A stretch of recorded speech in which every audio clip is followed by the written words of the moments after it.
வணக்கம். இது data science with கீர்த்தி. நீங்கள் பார்த்துட்டு இருக்கிறது மெஷின் லேர்னிங் மெதுவாக சீரீஸ். இன்னைக்கு எபிசோடில் நம்ம மெஷின் லேர்னிங் மாடல்ஸ்லாம் பில்ட் பண்ணுறோம்ல, அதை எப்படி எவாலுவேட் பண்ணுறது, ஒரு மாடல் எப்படி அண்டர் ஃபிட் ஆகாமல் ஓவர் ஃபிட் ஆகாமல் கரெக்டாக பர்ஃபெக்ட் ஃபிட்டாக ரெடி பண்ணுறது அப்படின்றது எல்லாத்தையுமே டீட்டெயில்டாக ஒரு ரியல் வேர்ல்ட் யூஸ் கேஸ் வச்சுட்டு பார்க்க போகிறோம். வாங்க வீடியோக்குள்ளே போகலாம்.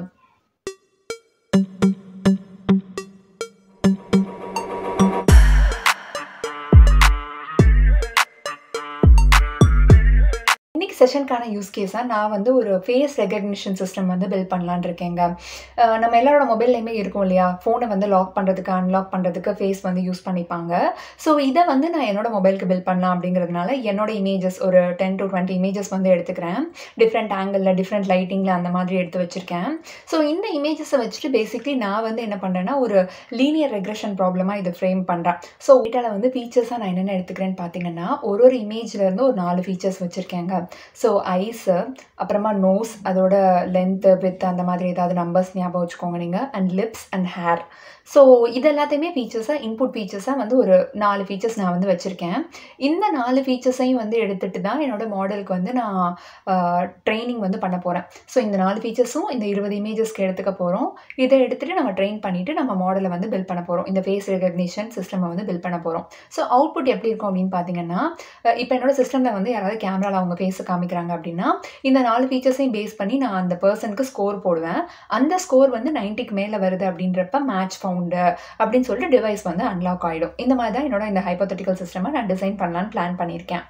நம்ம நம்மளோட ஃபேஸ் ரெகக்னிஷன் மாடலை பில்ட் பண்ணிட்டோம் அப்படின்னு வச்சுக்கலாமே. இந்த மாடலை நான் அடுத்து எவாலுவேட் பண்ணணும். எவாலுவேட் பண்ணால் தான் எனக்கு என்னோடய மாடல் எவ்வளோக்கு எவ்வளோ துல்லியமாக பதில் சொல்லுது, எவ்வளோ சீக்கிரமாக அந்த ஃபோனை அன்லாக் பண்ணுது அப்படின்றதுலாம் எனக்கு தெரியும்ல. ஸோ எப்போதுமே மெஷின் லேர்னிங்கில் டேட்டா சயின்ஸில் ஒரு பெஸ்ட் ப்ராக்டிஸ் என்னென்னா, ஒரு மாடலை ட்ரெயின் பண்ணுறதுக்கு முன்னாடி அந்த மாடல் கிட்டேருந்து கொஞ்சம் டேட்டாவை எடுத்து டெஸ்டிங்க்கு அப்படின்னு சொல்லி ஒழிச்சு வச்சுருவாங்க. ஸோ ஒரு ப்ராப்ளம்க்கும் டிஃப்ரெண்ட் எவாலுவேஷன் மெட்ரிக்ஸ் இருக்கும். ஸோ ரெக்ரெஷனுக்கு ஒரு செட் ஆஃப் மெட்ரிக்ஸ் இருக்குது, கிளாசிஃபிகேஷனுக்கு ஒரு செட் ஆஃப் மெட்ரிக்ஸ் இருக்குது. அகைன் உங்களுக்கு இந்த மெட்ரிக்ஸ்லாம் என்னென்னு தெரிலனா இது 2 பற்றியுமே நம்ம சேனலில் ஆல்ரெடி டீட்டெயில்டாக வீடியோஸ் இருக்குது, அதை பாருங்கள்.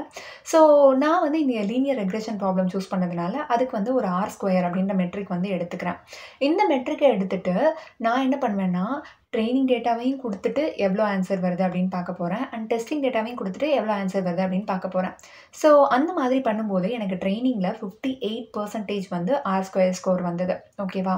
பட் டெஸ்டிங்கில் பார்த்தீங்கன்னா வெறும் 42% தான் வந்தது. நான் ஒரு பேசிக்கான மாடல் தான் பில்ட் பண்ணிவிட்டு அதை ஃபர்ஸ்ட் ரவுண்ட் ஆஃப் எவாலுவேஷன் பண்ணேன். ஸோ இந்த ஸ்கோர்லேருந்து நமக்கு என்ன தெரியுது அப்படின்னு பார்த்தீங்கன்னா, என்னோடய மாடல் எதுவுமே ஒரு 90% 70% எதுவுமே சொல்லலை. ஸோ மாடல் கிட்டத்தட்ட எதையுமே படிக்கவே இல்லை. இட் இஸ் அண்டர் ஃபிட்டிங் அப்படின்னு சொல்கிறாங்க. ஸோ அண்டர் ஃபிட்டிங் அப்படின்னா என்னென்னா, அந்த மெஷின் லேர்னிங் மாடல் நம்ம கொடுத்த டேட்டாவில் இருக்க டீட்டெயில்ஸ் எல்லாம் நல்லா படிக்காமல் சும்மா என்ன சொல்கிறது, ஒரு ஃபார்மாலிட்டிக்காக ஏதோ ஒன்று ஆன்சர் பண்ணுது அப்படின்ற மாதிரி அர்த்தம். ஸோ இதுவே இப்போ நம்ம உல்டாவாக நடந்ததுன்னா எப்படி இருக்கும் அப்படின்னு பார்க்கலாம். ஸோ நம்மளோட இந்த ஃபேஸ் ரெகக்னிஷன் மாடல் R² கண்டுபிடிக்கிறோம், ட்ரைனிங்க்கு அண்ட் டெஸ்டிங்க்கு பண்ணுறோம். பட் ட்ரைனிங்கில் எனக்கு 100% அக்யூரசி வந்துருச்சுப்பா, 100% R² ஸ்கோர். பட் டெஸ்டிங்கில் பார்த்தீங்கன்னா ஒரு 51% தான் வந்திருக்கு, பாதிக்கு பாதி லிட்ரலி. ஸோ இந்த ஸ்கோர்லேருந்து என்ன தெரியுது அப்படின்னு பார்த்தீங்கன்னா, என்னோட மெஷின் லேர்னிங் மாடல் ட்ரைனிங் டேட்டாவை சூப்பராக படிச்சிருச்சு. இந்த ஸ்கூல்லலாம் பசங்க மக்கடிப்பாங்கல்ல, கதை என்னன்னே புரியாது, பட் ஃபஸ்ட் கொஸ்டினுக்கு ஆப்ஷன் ஏ, செகண்ட் கொஸ்டினுக்கு ஆப்ஷன் பி, தேர்ட் கொஸ்டினுக்கு ஆப்ஷன் சி, அந்த மாதிரி நல்லா மெமரைஸ் பண்ணியிருக்கு. மெமரைஸ் பண்ணுறதும் ஒரு ஸ்கில் தான். ஸோ நம்மளோட ட்ரைனிங் டேட்டாவை சூப்பராக மெமரைஸ் பண்ணிவிட்டு ட்ரைனிங்லேருந்து எந்த கொஸ்டின் கேட்டாலும் டான் ஆன்சர் பண்ணுது. பட் டெஸ்டிங்னு வரப்போ புதுசாக ஏதாவது ஒரு ஃபீச்சர் பார்க்குது, ஒருவேளை ஒரு இமேஜ் லைட்டிங் வேறு மாதிரி இருக்குது, ஹேர் கட் வேறு மாதிரி இருக்குது, அந்த டைமென்ஷன்ஸ்லாம் மாறுது அப்படின்னா அந்த டேட்டாவை சரியாக ப்ரெடிக்ட் பண்ண முடியல அதனால். So this is a example for over fitting அப்படிங்கிறாங்க. அண்டர் ஃபிட்டிங்னால நடக்கக்கூடிய அந்த எரர் இருக்குது பார்த்தீங்களா, அதை பயஸ் அப்படின்னு சொல்கிறாங்க. ஸோ பயஸ் அப்படின்னா என்னென்னு பார்த்தீங்கன்னா, error due to simplistic assumptions in the model. So நம்ம மாடல் வந்து டேட்டாவை வந்து ஒழுங்காக படிக்காமல் அது பாட்டுக்கு சும்மா குத்து மதிப்பாக வந்து எடுத்துக்கிட்டு ஆன்சர் பண்ணோம் இல்லையா, படிக்காமையே ஆன்சர் பண்ணிட்டு இருக்கோம்ல, அப்போ தான் அண்டர் ஃபிட்டிங் நடக்கும்னு நம்ம சொன்னோம். அந்த மாதிரி சுச்சுவேஷனில் வர்ற எரரை வந்து பயஸ் அப்படின்னு சொல்லிட்டு சொல்கிறாங்க. ஓகேவா? ஸோ வேரியன்ஸ் அப்படின்னா என்னென்னா அப்படியே ஆப்போசிட் டு பயஸ். அதாவது ஓவர் ஃபிட்டிங்னால நடக்கக்கூடிய எரரை வந்து வேரியன்ஸ் அப்படின்னு சொல்லி டிஃபைன் பண்ணுறாங்க. ஸோ டெக்னிக்கல் டேர்மில் பார்த்தீங்கன்னா வேரியன்ஸ்னா error due to excessive sensitivity இந்த டேட்டா.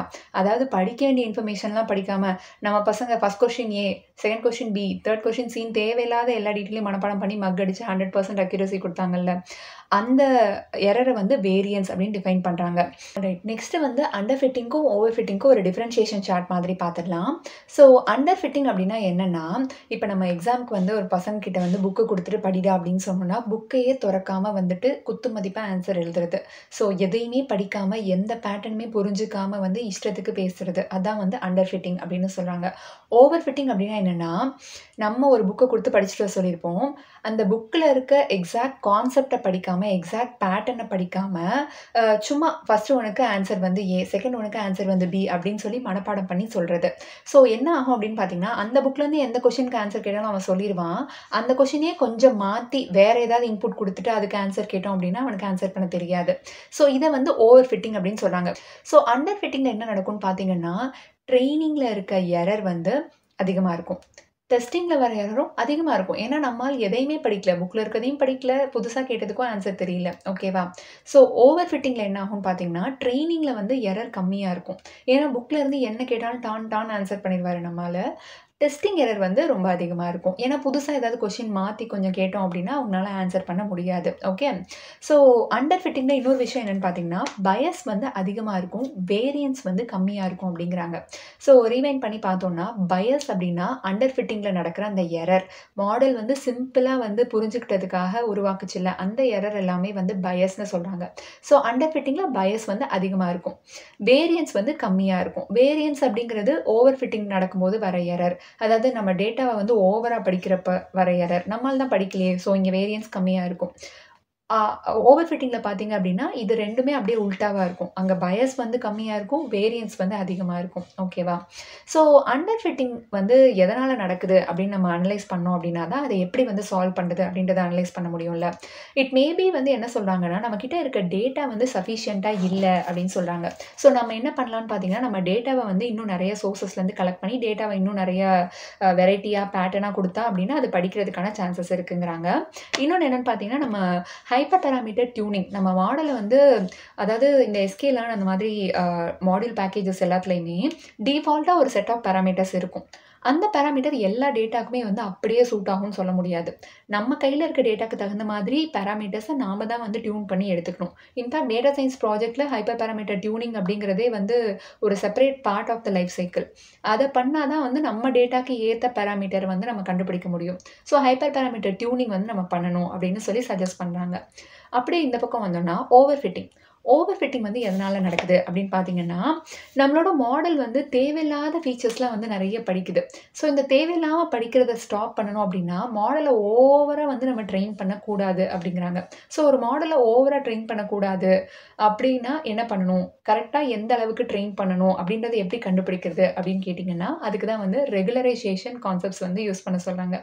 ஸோ ரெகுலரைசேஷன்னா என்ன, அதில் என்னென்ன டைப்ஸ் இருக்குது அதெல்லாம் அடுத்து பார்க்கலாம். So over fitting, under fitting இதெல்லாம் வந்து தடுக்கிறதுக்காக நம்ம என்ன பண்ணலாம்னா, கிராஸ் வேலிடேஷன் அப்படின்னு மெஷின் லேர்னிங்கில் ஒரு ப்ராக்டிஸ் இருக்குது. இதில் என்ன பண்ணுவாங்கன்னா, ட்ரெயினிங்க்கு கொஞ்சம் டேட்டா எடுத்து வச்சுட்டு டெஸ்டிங்க்கு கொஞ்சம் ஒழிச்சு வச்ச மாதிரி கிராஸ் வேலிடேஷனுக்கு அப்படின்னு சொல்லி கொஞ்சம் எடுத்து வச்சுருவாங்க. ஸோ ட்ரெயினிங்கில் அந்த டேட்டாவை காமிக்க மாட்டாங்க ஆப்வியஸ்லி. ஒரு ஐட்ரேஷன் முடிச்சதுக்கு அப்புறமாவுமே இந்த கிராஸ் வேலிடேஷன் டேட்டா வச்சுட்டு ஒரு கிராஸ் வேலிடேட் பண்ணிக்குவாங்க. நம்ம கரெக்டான ரூட்டில் தான் போகிறோமா, கரெக்டாக தான் போயிட்டுருக்கேன் இந்த மாடல் ட்ரெயினிங் அப்படின்னு சொல்லிட்டு. ஸோ ஃபைனலாக டெஸ்டிங்கில் போயிட்டு பல்பு வாங்கிட்டு வரதை காட்டிலும் கிராஸ் வேலிடேட் பண்ணும்போதே நம்ம வந்து நம்மளை கரெக்ட் பண்ணிக்கிறதுக்கான வாய்ப்பாக இருக்கும். அண்ட் கிராஸ் வேலிடேஷனில் நிறைய டைப்ஸ் அண்ட் வெரைட்டிஸ் இருக்குது. அதை பற்றின வீடியோ நம்ம சேனலில் ஆல்ரெடி இருக்குது, தேவைப்பட்டால் கார்ட்ஸில் கொடுக்குறேன், செக் பண்ணி பாருங்கள். ஸோ ரெகுலரைசேஷன் அப்படின்னா தமிழில் வந்து முறைப்படுத்துதல் அப்படின்னு சொல்கிறாங்கங்க. முறைப்படுத்துதல் அப்படின்னா வந்து ஒரு ஆர்டரில் கொண்டு வரது, ஒரு ரெகுலரைஸ் பண்ணுறது, யூனிஃபார்மாக வந்து கொண்டு வரது அப்படின்ற மாதிரி அர்த்தம். ஸோ யாரை வந்து ஆர்டரில் கொண்டு வர போகிறாங்க அப்படின்னு பார்த்தீங்கன்னா, நம்மளோட மெஷின் லேர்னிங் மாடலை. நம்ம மெஷின் லேர்னிங் மாடல் அண்டர் ஃபிட்டும் ஆகாமல் ஓவர் ஃபிட்டும் ஆகாம, லோ பையஸ், லோ வேரியன்ஸ்ல வந்து ஒரு பெஸ்ட் ஃபிட் மாடலா வரணும் அப்படின்றதுக்காக, அதுக்கு வந்து ரெகுலரைசேஷன் வந்து அப்ளை பண்ண போறாங்க. ஸோ இந்த ரெகுலரைசேஷன் வந்து not only for this linear regression problem. இப்ப நாம எடுத்துக்கிட்டது வந்து இங்க வந்து இந்த ஃபேஸ் ரெகக்னிஷன் ஆப் வந்து லீனியர் ரெக்ரெஷன் இல்லையா? ரெகுலரைசேஷனுக்கு வந்து லீனியர் ரெக்ரெஷனுக்கு மட்டும் தான் அப்ளை பண்ண முடியும் அப்படின்லாம் கிடையாது. It is a generalised concept. இது வந்து ரெக்ரெஷனுக்கு அப்ளை பண்ணலாம், கிளாசிஃபிகேஷனுக்கு அப்ளை பண்ணலாம், மெஷின் லேர்னிங் மாடல்ஸ்க்கு இருக்கு, டீப் லேர்னிங் மாடல்ஸ்க்கும் யூஸ் பண்ணலாம். So it is a general concept. எப்பயுமே ஒரு மாடல் வந்து ஓவர் ஃபிட் ஆகாம ட்ரெய்னிங்ல இருக்கிறத கரெக்ட்டா தேவையில்லாததெல்லாம் வந்து கழிச்சு கட்டிட்டு படிக்கிறதுக்காக யூஸ் பண்ண டெக்னிக் தான் வந்து ரெகுலரைசேஷன். ரெகுலரைசேஷன்ல வந்து 3 வெரைட்டீஸ் இருக்கு. L1 regularisation, L2 regularisation and elastic net. இது எல்லாத்தையும் நம்ம ஒன்னொன்னா டீட்டெயிலா பார்க்கலாம். ஒரு முன்கதை சுருக்கம் வந்து பார்த்துட்டு வந்துடலாம். ஸோ லீனியர் ரெக்ரெஷன் இல்லையா? லீனியர் ரெக்ரெஷன் அந்த அல்காரிதம்ல என்ன பண்ணுவாங்க பேசிக்லி, ஒரு லைன் வந்து வரைவாங்க. அந்த லைன்ல வந்துட்டு வரைஞ்சதுக்கு அப்புறமா ஃபியூச்சர்ல ஏதாவது வேல்யூஸ் வந்ததுன்னா அதை பிளாட் பண்ணிட்டு அதோட மேட்சிங் வேல்யூ எடுத்து அவுட்புட்ல வந்து கொடுத்துருவாங்க. ஸோ நாம சால்வ் பண்ணுறது ஒரு லீனியர் ரெக்ரெஷன் அல்காரிதம். ஓகேவா? ஸோ லைனோட ஈக்குவேஷன் வந்து y is equal to mx plus b. இதில் mங்கிறது ஸ்லோப், பிங்கிறது இன்டர்செப்ட், எக்ஸ் அப்படின்றது பார்த்தீங்கன்னா இன்புட் ஃபீச்சர்ஸ். நம்மளோட கேஸில் வந்து நம்ம ஃபேஸ் ரெகக்னிஷனுக்காக 4 ஃபீச்சர் வச்சிருந்தோம்ல, ஐஸ், நோஸ், லிப்ஸ், ஹேர், இது எல்லாமே வந்துட்டு இன்புட் ஃபீச்சராக இருக்கும். ஸோ அந்த மாதிரி கேஸில் 4 ஃபீச்சர் இருந்ததுன்னா இந்த எக்ஸ் வந்து ஒரு எக்ஸாக இருக்காது. x1, x2, x3, x4 அந்த மாதிரி 4 ஃபீச்சர்ஸ். ஸோ 4 ஸ்லோப் வந்து நமக்கு கிடைக்கும். ஓகேவா? ஸோ இது வந்து ஈக்குவேஷன் ஆஃப் லைன். இந்த லைன் ஈக்குவேஷன் எடுத்துட்டு இந்த எம்மோட வேல்யூவும் பியோட வேல்யூவும் கண்டுபிடிச்சிட்டோம்னா நமக்கு லைன் கிடச்சிரும். நம்ம ப்ராப்ளம் முடிஞ்சது, வி ஆர் சார்ட்டட். ஆனால் இதை வந்து பண்ணுறதுக்காக நம்ம என்ன பண்ணுவோம்னு பார்த்தீங்கன்னா காஸ் ஃபங்க்ஷன் ஒன்று எடுத்துக்குவோம். Cost function is nothing but இந்த எம்மும் பியும் நம்ம எப்படி சூஸ் பண்ணோம் அப்படின்னா நம்மளோட எரர் வந்து ரொம்ப கம்மியாக இருக்கணும். அந்த மாதிரி எம் அண்ட் பி தான் வந்து நம்ம சூஸ் பண்ணோம். நம்ம பாட்டுக்கு டேட்டா ஒரு மூலையில், லைன் இன்னொரு மூலையில் வரைய முடியாது இல்லையா? அந்த டேட்டாக்கு தகுந்த மாதிரி அந்த எரரை மினிமைஸ் பண்ணுற மாதிரி தான் அந்த லைனை வந்து வரையணும். ஸோ அதுக்காக தான் ஒரு காஸ் ஃபங்க்ஷன் வந்து எடுத்துகிட்டு வருவாங்க. டிஃப்ரெண்ட் அல்காரிதம்ஸ்க்கு டிஃப்ரெண்ட் காஸ் ஃபங்க்ஷன் வந்து இருக்குது. நம்ம லீனியர் ரெக்ரெஷனில் மீன் ஸ்கொயர்ட் எரர் தான் வந்து காஸ் ஃபங்க்ஷனாக எடுத்துகிட்டு வந்திருக்கோம். ஓகேவா? நெக்ஸ்ட் என்ன பண்ணுவாங்க அப்படின்னா இதில் வந்து different values for M and different value for B வந்து எடுத்துட்டு இந்த அல்காரிதமை வந்து இந்த மீன் ஸ்கொயர்ட் எரர் ஈக்குவேஷனை வந்துட்டு ஆப்டிமைசேஷன் அல்காரிதம் கிட்ட கொடுத்துருவாங்க. ஸோ ஆப்டிமைசேஷன் அல்காரிதம் யார் அப்படின்னு பார்த்தீங்கன்னா நம்மளோட பெஸ்ட் ஃப்ரெண்டு. அவர் என்ன பண்ணுவார்னா நம்மளோட மீன் ஸ்கொயர்ட் எரரில் டிஃப்ரெண்ட் வேல்யூஸ் ஃபார் எம் சொல்கிறோம் இல்லையா, அதை வந்து அவரே வந்து எரரை குறைக்கிற மாதிரி வேல்யூஸாக எடுத்து கொடுப்பாரு. எப்படி பண்ணுறாரு அப்படின்னு கேட்டிங்கன்னா அதுக்கு ஒரு ஃபார்முலா இருக்குது. அதில் சப்ஸ்டியூட் பண்ணி அவர் வந்து பண்ணிகிட்ருக்காரு. ஸோ தட் என்ன ஆகும், அவரோட கோல் என்னன்னு பார்த்தீங்கன்னா கடைசியில் வந்து இந்த எரர் 0 அப்படின்னு ஆயிடணும். ஏன்னா எரர் 0ன்னு ஆயிடுச்சுன்னா நம்ம கரெக்டான லைன் வரைஞ்சிட்டோம் அப்படின்னு அர்த்தம் இல்லையா? அந்த எரரை வந்து 0ன்னு ஆக்குற மாதிரி அவர் மினிமைஸ் பண்ணி கொண்டு வந்துட்டு இருப்பாரு. ஸோ இங்கே தான் நம்ம ப்ராப்ளமே ஆரம்பிக்குது. எப்போ வந்து இந்த எரர் வந்து கம்ப்ளீட்டாக 0 அப்படின்னு ஆகுதோ அப்போ பசங்க வந்து நம்ம கொடுத்த புக்கை அட்டை டு அட்டை ஒரு வரி விடாமல் படிச்சுட்டாங்கன்னு அர்த்தம். அப்போ இதனால என்ன ஆகுதுன்னா பேட்டர்னை மட்டும் படிக்காமல் தேவையில்லாத எக்ஸ்ட்ரா நாய்ஸ், தேவையில்லாத இன்ஃபர்மேஷன், தேவையில்லாத டைட்டில்ஸ் இதெல்லாம் படித்து வச்சுருக்காங்க. ஸோ இதுலேருந்து என்ன கேட்டாலும் 100% அக்யூரசி வந்து வந்தது. இதை தாண்டி வேறு என்ன கேட்டாலும் அவங்களால கரெக்டாக ஆன்சர் பண்ண முடியல. So this is the case of over fitting. So over fitting நடக்குது அப்படின்னா அப்போ நம்மளோட பசங்க மீன் ஸ்கொயர்ட் எரரை வந்து 0ன்னு ஆக்கிட்டாங்க அப்படின்னு அர்த்தம். இது 0ன்னு ஆகக்கூடாது. இதுதான் வந்து நம்மளோட இப்போ கோலே. 0ன்னு ஆயிடுச்சு அப்படின்னா ஓவர் ஃபிட் ஆகிடும். ஸோ 0ன்னு ஆகாமல் தடுக்கணும். ஏன் வந்து L2 அப்படின்னு ஃபர்ஸ்ட் நீங்கள் யோசிக்கலாம். இது வந்து பார்த்தீங்கன்னா it is derived from the mathematical concept L2 norm அப்படின்னு சொல்கிறாங்க. ஸோ L2 நார்ம் அப்படின்னா என்னென்னா அதுக்கு நம்ம ரெகுலரைசேஷன் ஃபார்முலாவே பார்த்துடலாம். ஸோ L2 ரெகுலரைசேஷனோட ஃபார்முலா வந்து இந்த மாதிரி தாங்க இருக்கும். ஸோ நம்மளோட காஸ் ஃபங்க்ஷன் என்னவோ அது வந்து இங்கே இருக்கும் ஃபஸ்ட்டு டேர்மாக. நெக்ஸ்ட் டேர்மாக வந்துட்டு லாம்டா சமேஷன் ஆஃப் கோஎஃபிஷியன்ஸை வந்து ஸ்கொயர் பண்ணியிருக்காங்க. ஓகேவா? ஸோ நான் வந்து சிம்பிளிசிட்டிக்காக ஒரே ஒரு ஃபீச்சர் வந்து எடுத்துக்கிறேன். ஐடியலி வந்து நம்மளோட இந்த ப்ராப்ளமே எடுத்துட்டோம்னா மல்டிபிள் லீனியர் ரெக்ரெஷன் இல்லையா? ஸோ 4 ஃபீச்சர்ஸோட வெயிட்டையுமே எடுத்துகிட்டு அதை வந்து சமேஷன் பண்ணிவிட்டு ஸ்கொயர் பண்ணுவாங்க. ஓகேவா? ஸோ இந்த ஃபார்முலா வந்து எப்படி டிசைன் பண்ணியிருக்காங்க அப்படின்னா காஸ் ஃபங்க்ஷன் வந்து 0 ஆயிடக்கூடாதுன்னு நான் சொன்னேன். ஏன்னா காஸ் ஃபங்க்ஷன் 0 ஆயிடுச்சு அப்படின்னா ஒரு பிழையுமே இல்லாமல் வந்து ட்ரைனிங் டேட்டாவை சூப்பராக படிச்சுட்டாங்கன்னு அர்த்தம். ஸோ அது 0 ஆகக்கூடாது அப்படின்றதுக்காக அது கூட ஒரு டேர்ம் ஆட் பண்ணுறாங்க. அதனால தான் இந்த ப்ளஸ் போட்டு இந்த லாம்டா டேர்மே ஃபர்ஸ்ட் ஆஃப் ஆல் வந்திருக்கு.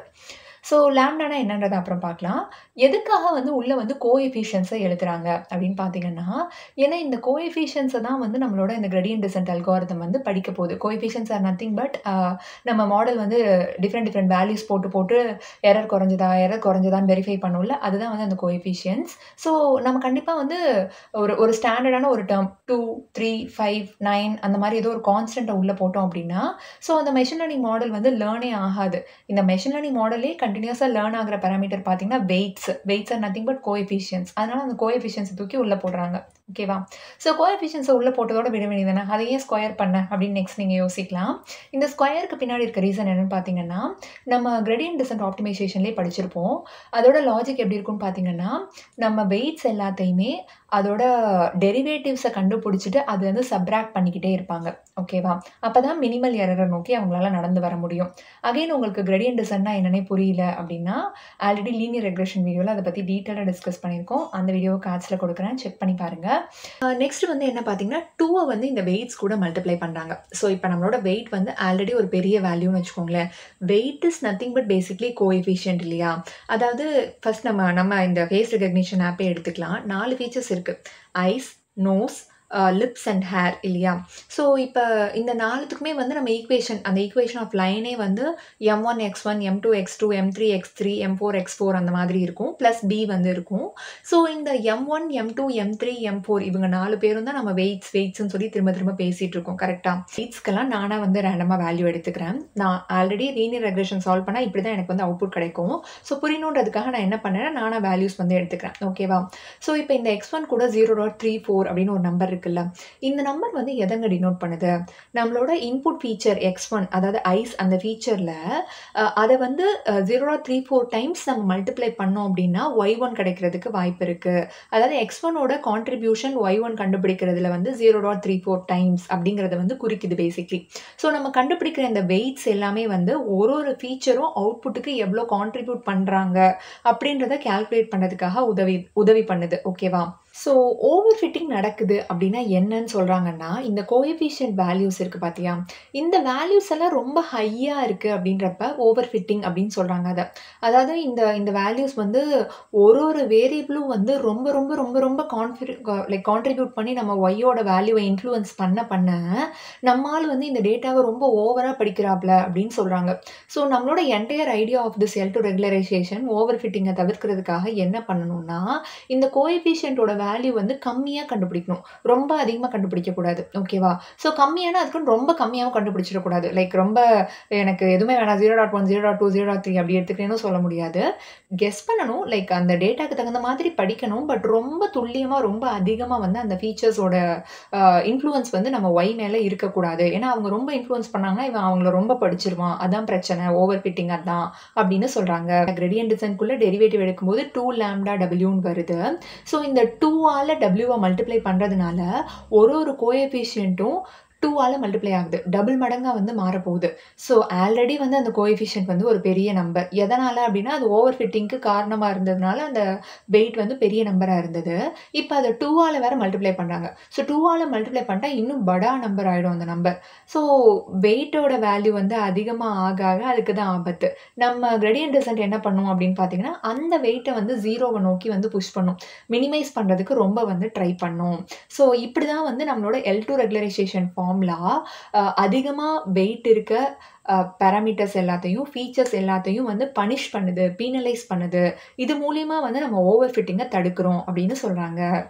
லார்ஜர் வேல்யூஸ்க்கு அதிக பனிஷ்மெண்ட் அப்படின்றது தான் வந்து கான்செப்ட். ஸோ நீ வந்து ரொம்ப கரெக்ட்டா படிக்கும்போது தான் வந்து அந்த கோஎஃபிஷியன்ட்டோட வேல்யூ வந்து ரொம்ப அதிகமா இருக்கும். அந்த அதிகமான வேல்யூ வந்து மினிமைஸ் ஆகுது அப்படிங்கிறதுனால இது ரெகுலரைஸ்டா வந்து மாற்றப்படுது அப்படிங்கிறாங்க.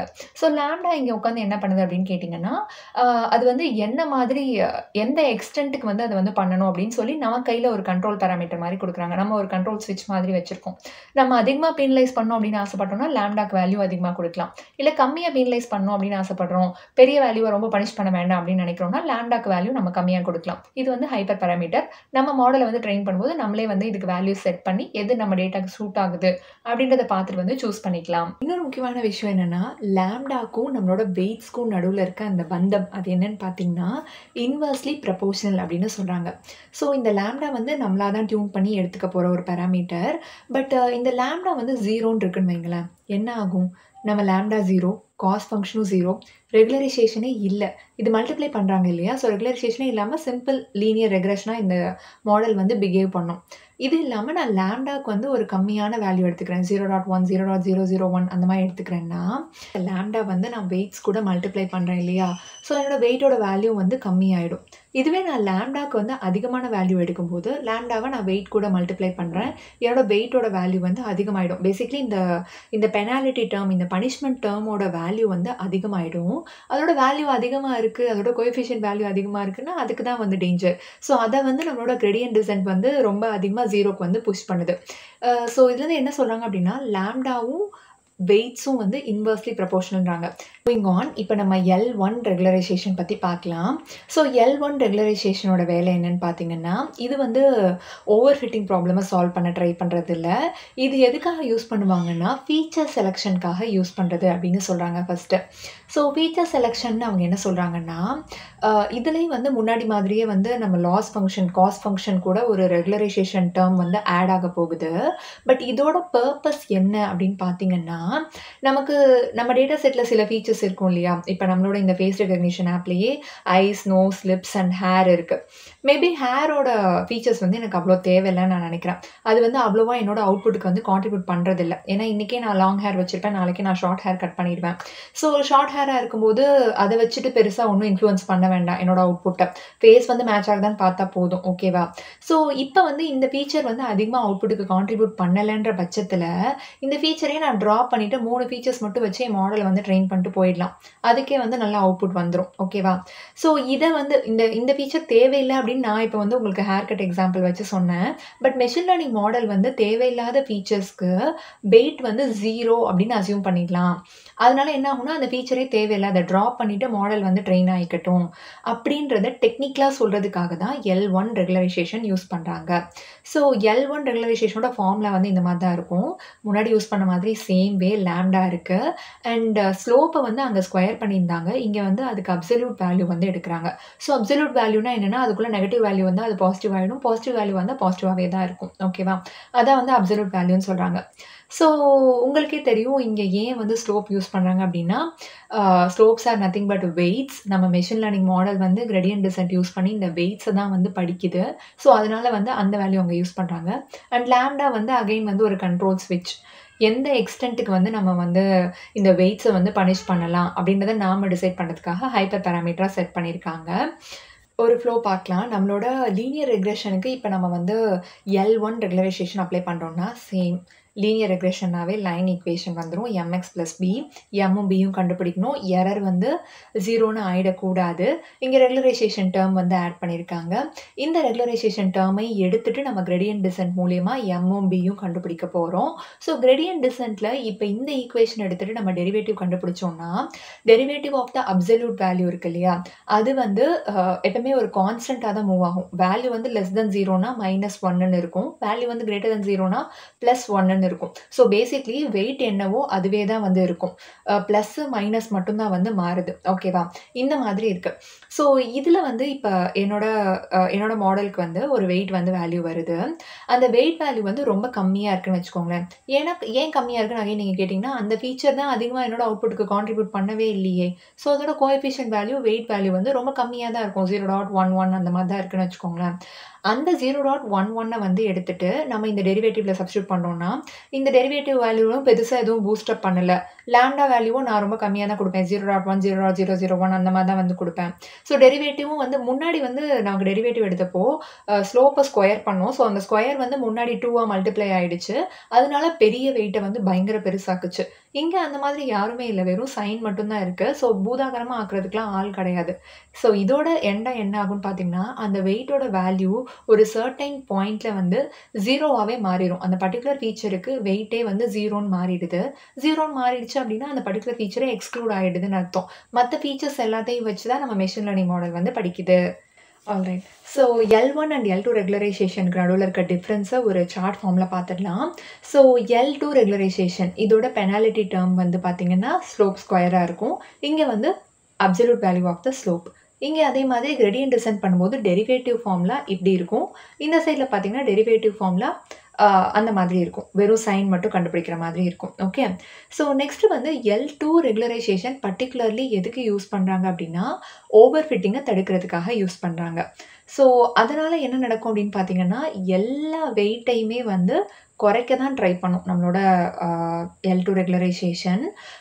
நான் முன்னாடியே சொன்ன மாதிரி கோஎஃபிஷியன்ட் வேல்யூ வந்து அதிகமா இருக்கு அப்படின்னா, அது தேவையில்லாம ஓவரா படிக்குதுன்னு அர்த்தம். ஸோ அந்த கோஎஃபிஷியன்ட் வேல்யூஸ் எல்லாம் ஒரு கட்டுக்குள்ள கொண்டு வரதுக்கு யூஸ் ஆகுது. ஓகேவா?